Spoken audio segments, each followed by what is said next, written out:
নমস্কার বন্ধুরা, খাবারের ইতিকথা চ্যানেলে সকলকে অনেক অনেক ভালোবাসা জানাই। একটা সিক্রেট মশলা ব্যবহার করে একদম নিরামিষ এঁচোড় কালিয়া আজকে আমি আপনাদের বানিয়ে দেখাবো। প্লিজ বন্ধুরা সম্পূর্ণ রেসিপিটা দেখবেন আর বানাবেন। একেবারে ভিন্ন ধরনের স্বাদ পাবেন এই এঁচোড় কালিয়ায়। এইভাবে রান্নার পর আপনার আর এঁচোড় চিংড়ি রান্নার মনই করবে না। তাহলে রেসিপিটা শুরু করি। প্রথমেই সিক্রেট মশলাটা রেডি করে নেব। তার জন্য নিয়েছি কয়েকটা শুকনো লঙ্কা, তবে এঁচোড়ের পরিমাণ অনুযায়ী আপনারা লঙ্কাটা নিয়ে নেবেন। ও একটু বেশি করে টমেটো দিতে হবে এই রেসিপিতে, আর অল্প জলে 2 থেকে 3 মিনিট সেদ্ধ করে নিতে হবে। তারপর ঠান্ডা হয়ে গেলে গ্রেট করে নেবেন। এবার এঁচোড়টা একটু নুন ও হলুদ দিয়ে ভাপিয়ে নিতে হবে প্রায় 10 মিনিট, কারণ কোনো এঁচোড়ের মধ্যে একটু কষা ভাব থাকে, সেটা কেটে যাবে। কড়া পরিষ্কার করে ধুয়ে নেব।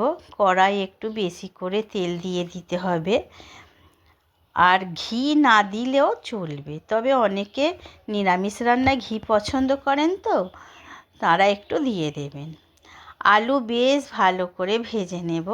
তারপর ওই তেলেই ভাপানো এঁচোড়গুলো ভেজে নেব।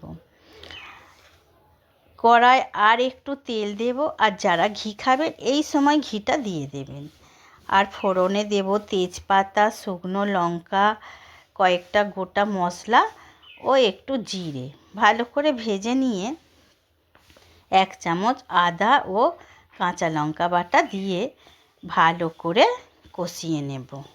নুন দেব, আর গ্রেট করে রাখা মশলাটা দেব, আর হলুদ দিয়ে মশলাটা ভালো করে কষিয়ে নেব।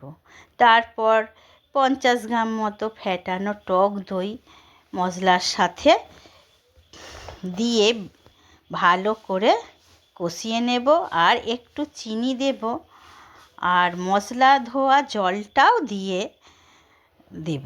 তারপর ভেজে রাখা আলু ও এঁচোড় একসাথে মশলার সাথে ভালো করে কষাতে হবে প্রায় 5 মিনিট।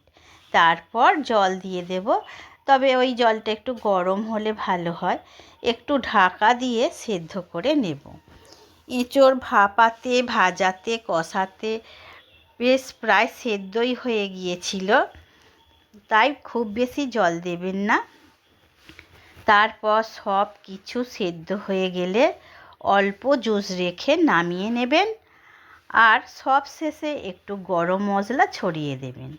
এইভাবে বানালে ভাত, রুটি, পরোটা সবের সাথে খুব ভালো লাগে। তাহলে বন্ধুরা আশা করছি একবার হলেও এইভাবে এঁচোড় কালিয়া বানাবেন, আর কমেন্টের মাধ্যমে আমাকে জানাতে কিন্তু ভুলবেন না।